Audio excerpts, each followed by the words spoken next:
What's up everyone, John Rettinger from Techno Buffalo here with an unboxing that I'm very excited about. This is sort of a yearly ritual now. We have the iPhone 4, the 32GB black version, ready to be unwrapped. So without further ado, let's go ahead and get started. And for those of you that may be wondering at home, here is the 3GS box next to it, just a little bit thinner here on the iPhone 4 side.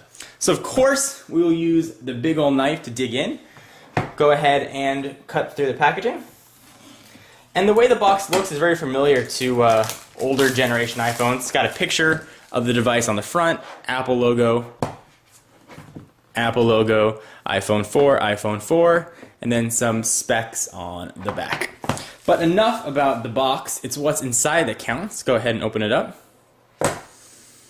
We've got just a bit of cardboard on top, nothing on the side. And I have not held one of these or seen one, so I'm very excited to sort of see what this looks like. Here is the iPhone 4, and I can tell you it feels very solid in hand. Very impressively so, actually. But we'll put that off to the side for just a minute, and we'll dig in and see what else we get. So inside, designed by Apple in California, odds are you're going to have your fingertips, and I believe the SIM removal tool has SIM removed itself from the packaging. So fingertips, iPhone 4, and a few Apple stickers, for those of you that were wondering. Push that off to the side, and sort of your standard array of accessories. You've got your USB wall charger, USB and sync cord, and headphones look to be the same with the inline mic. But enough about that, let's take a look at the iPhone 4 itself, since that is the main attraction of the show here. Go ahead and pull off the plastic, which is sort of a one-time thing.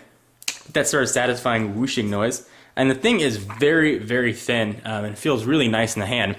So let's sort of go through it real quickly, and I'll compare it to some other devices so we can gauge sort of its thickness and thinness. So you've got the same size screen.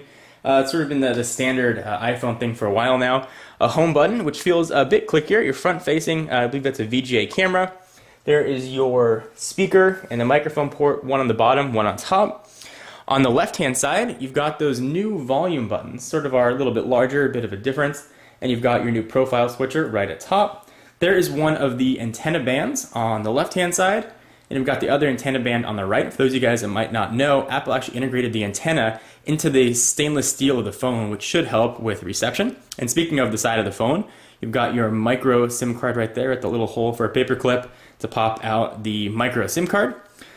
Top, there is the hold and power button, 3.5mm headset jack, and that other little hole is that microphone we talked about. And there is one of the seams for those antennas. On the back, we've got a new 5-megapixel camera and 5-megapixel camera with LED flash. A little bit about the iPhone 4, and then your 30-pin connector and speaker on the bottom. Speaker and another microphone on the bottom. So that is the iPhone 4. Let's do a quick size comparison so you can see how thin or how thick this is versus some other devices you might be interested in. First and foremost, let's compare it to its outgoing cousin. Here is the iPhone 3GS, which now looks downright fat by comparison.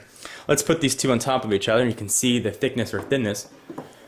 There definitely is a noticeable difference there. This is supposedly the iPhone 4, almost a quarter thinner than the outgoing 3GS. You can definitely see it and feel it. Right off the bat, it makes sort of the 3GS feel a bit plasticky and chubby in the hand. Let's go ahead and continue sort of the size tour of some other devices you might be interested in.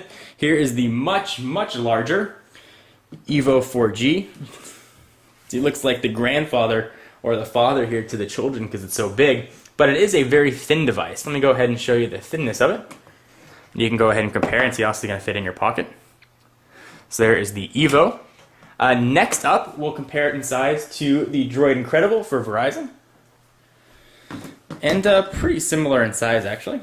There's that. Let's go to stack them. You can see the thickness. So the Droid Incredible is significantly thicker.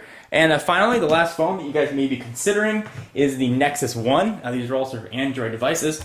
Here is the Nexus 1. And a bit thicker.